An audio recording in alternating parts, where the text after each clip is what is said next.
Welcome to Suduthanni. இன்னைக்கு first episode of meal made சீரீஸில் குஸ்காவும் பிரியாணி கத்திரிக்காவும் எப்படி பண்ணுறதுன்னு பார்த்துடலாம். எப்போவுமே குஸ்காக்கும் பிரியாணி கத்திரிக்காக்கும் ஒரு தனி ஃபேன் பேஸே இருக்குது. அந்த சூப்பரான காம்போவை இன்றைக்கி எப்படி பண்ணுறதுன்னு பார்க்க போகிறோம். இதோட இன்க்ரீடியன்ஸை நான் டிஸ்கிரிப்ஷன் பாக்ஸில் கொடுக்குறேன். இப்போ வாங்க சேர்ந்து சமைக்கலாம். ஃபர்ஸ்ட் இதுக்கு ஒரு குக்கரில் ஒரு டேபிள் ஸ்பூன் எண்ணெய் சேர்த்துக்கலாம். இதோட ஒரு டீஸ்பூன் நெய்யும் சேர்த்துக்கிறேன். இது காய்ச்சதும் இதில் ஒரு பிரிஞ்சி இலை, 4 கிராம்பு, 2 ஏலக்காய், ஒரு பட்டை சேர்த்துக்கலாம். இதோட ஒரே ஒரு பச்சை மிளகாய் மட்டும் சேர்த்துக்கிறேன். கூடவே ஒரு பெரிய வெங்காயத்தை நீளமாக நறுக்கி சேர்த்துக்கிறேன். சேர்த்துட்டு இது நல்லா வதக்கிடலாம். குஸ்கா பண்ணும்போது வெங்காயம் நல்லா வதங்கியிருக்கணும். நம்ம சரியாக வதக்காமல் இதை வேக வச்சிட்டோன்னா வெங்காயம் முழுசாக நம்ம சாதத்தோடு வரும். அது சாப்பிட்றதுக்கு நல்லா இருக்காது. ஸோ இனிஷியலாகவே வெங்காயத்தை நல்லா வதக்கி எடுத்துக்கோங்க. இதோட ஒரு டீஸ்பூன் இஞ்சி பூண்டு விழுது சேர்த்துக்கிறேன். நல்லா திக்காக இருக்கனால ஒரு டீஸ்பூன் சேர்த்துருக்கேன். கொஞ்சம் தண்ணியாக இருந்துச்சுன்னா நீங்கள் 2 டீஸ்பூன் சேர்த்துக்கோங்க. சேர்த்துட்டு அதையும் பச்சை வாசனை போகிற அளவுக்கு நல்லா வதக்கிடலாம். இது ஓரளவு நல்லா வதங்கினதுக்கப்புறமா இதில் ஒரு தக்காளி மட்டும் சேர்த்துக்கிறேன். முடிஞ்ச அளவுக்கு சின்னதாக சாப் பண்ணி சேர்த்துக்கோங்க. சேர்த்துட்டு தக்காளியவும் நல்லா வதக்கிடலாம். தக்காளி நிறையா சேர்த்திங்கன்னா தக்காளி சாதம் மாதிரி இருக்கும். அதனால் 1:1 தான் ரேஷியோ, நிறையா சேர்க்கக்கூடாது. இப்போ இது எல்லாமே நல்லா வதங்கிருச்சு. இதோட நம்ம மசாலாலாம் சேர்த்துடலாம். 1/2 டீஸ்பூன் உப்பு, 3/4 டீஸ்பூன் மிளகாய்த்தூள், 3/4 டீஸ்பூன் கரம் மசாலா, 1/4 டீஸ்பூன் மஞ்சள் தூள். இது எல்லாமே சேர்த்துட்டு நல்லா மிக்ஸ் பண்ணிக்கலாம். ஸ்டார்டிங்கில் எண்ணெய் கொஞ்சம் அதிகமாக சேர்த்திங்கன்னா இது ஈஸியாக நல்லா தொக்கு மாதிரி வந்துடும்.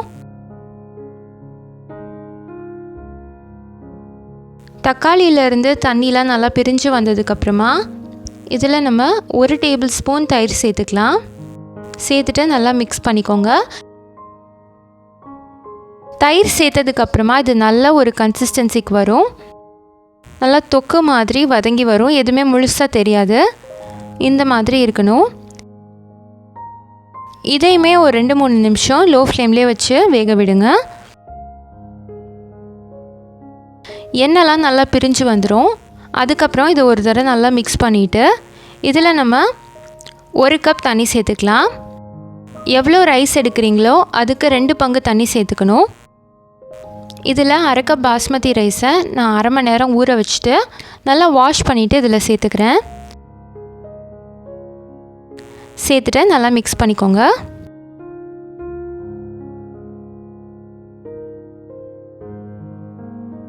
இப்போ இதை மூடி ஒரு 2 விசில் நம்ம வச்சிடலாம். 2 விசிலுக்கு அப்புறமா பார்த்திங்கன்னா இது சூப்பராக நல்லா ஜூஸியாக ரெடி ஆகிருக்கும். இந்த மாதிரி இருக்கணும்.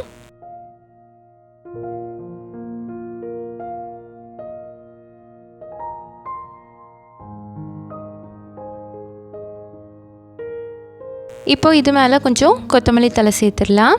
நம்மளோட குஸ்கா இப்போ சூப்பராக ரெடி ஆகிடுச்சு.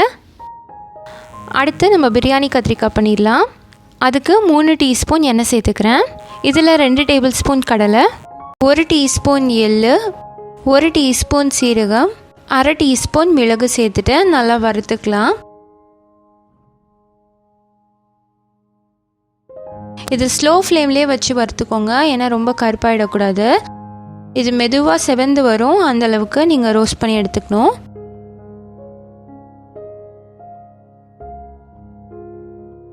இப்போ பார்த்தீங்கன்னா எள்ளும் கடலையும் நல்லா செவந்து வந்திருக்கும். இந்த மாதிரி செவப்பானதுக்கப்புறமா இதை ஆஃப் பண்ணிவிட்டு தனியாக எடுத்து வச்சுருங்க. இது நல்லா ஆறட்டும். அடுத்து இதே பேனில் கூட 1 டேபிள் ஸ்பூன் எண்ணெய் சேர்த்துக்கிறேன். இதில் 1 டீஸ்பூன் கடுகு, 1/4 டீஸ்பூன் வெந்தயம் சேர்த்துட்டு 4 கத்திரிக்காவை இந்த மாதிரி நீட்டமாக கட் பண்ணி சேர்த்துக்கோங்க. சேர்த்துட்டு இந்த எண்ணெயில் நல்லா நம்ம வேக வச்சிடலாம்.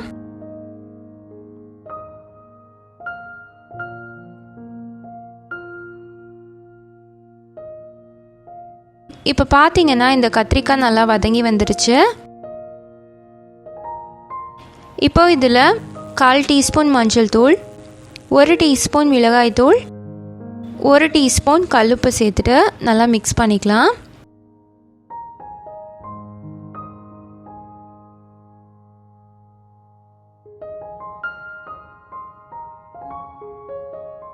நல்லா மிக்ஸ் பண்ணதுக்கப்புறமா இது கூட நம்ம புளி சேர்க்கணும்.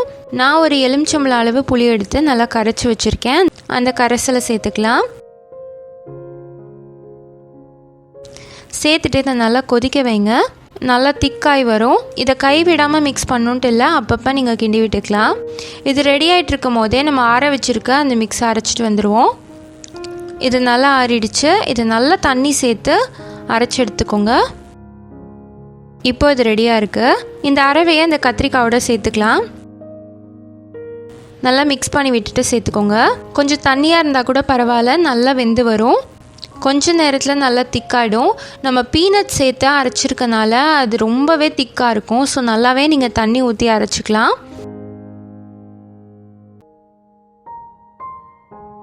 இதை லோ ஃப்ளேம்லேயே வச்சுட்டு நம்ம குக் பண்ணி எடுத்துக்கலாம். இது நல்லா வெந்து அதில் இருக்க எண்ணெயெல்லாம் நல்லா பிரிஞ்சு வரணும்.